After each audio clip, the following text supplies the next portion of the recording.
Shame on you, and shame on me, and shame on each and every one of us who haven't rattled the windows of these buildings with cries of outrage at a government that thinks their office furniture is worthy of $40,000 a year and families and children aren't.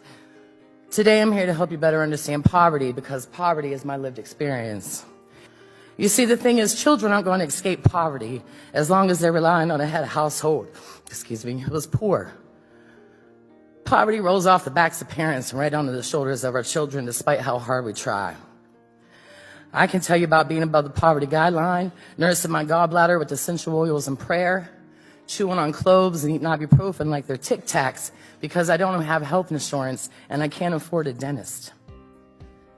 I have 2 jobs and a bachelor's degree, and I struggle to make ends meet. The federal poverty guidelines say that I'm not poor, but I cashed in a jar full of change the other night so my daughter could attend a high school band competition. I can't go grocery shopping without a calculator. I had to decide which bills not to pay to be here in this room today.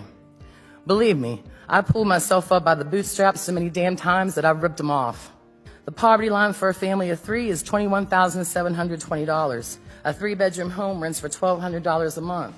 So if I made $22,000 a year, which could disqualify me from assistance, I would have $8,000 left to raise 2 children and myself on. According to Senate.gov, the salary for senators, representatives, and delegates is $174,000 a year. So a year of work for you is the equivalent of almost 4 years of work for me, and I'm $24,000 above the federal poverty guidelines definition of poor. It would take 9 people working full-time for a year at $10 an hour to match y'all's salary. I also read that each senator is authorized $40,000 for state office furniture and furnishings, $360 more than the federal poverty guidelines for a family of 7. People are working full-time and are hungry. Kids are about to be kicked off the free and reduced lunch rolls because of changes y'all want to make to SNAP. People are working full-time in this country for very little money. They're not poor enough to get help. They don't make enough to get by.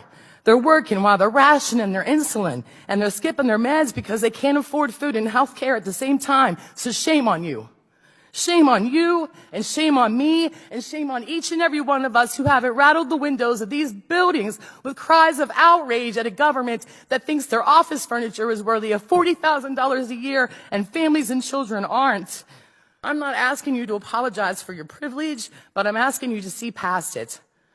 There are 46 million Americans living in poverty, doing the best they know how with what they have, and we, in defense of children and families, cannot accept anything less from our very own government. Thank you.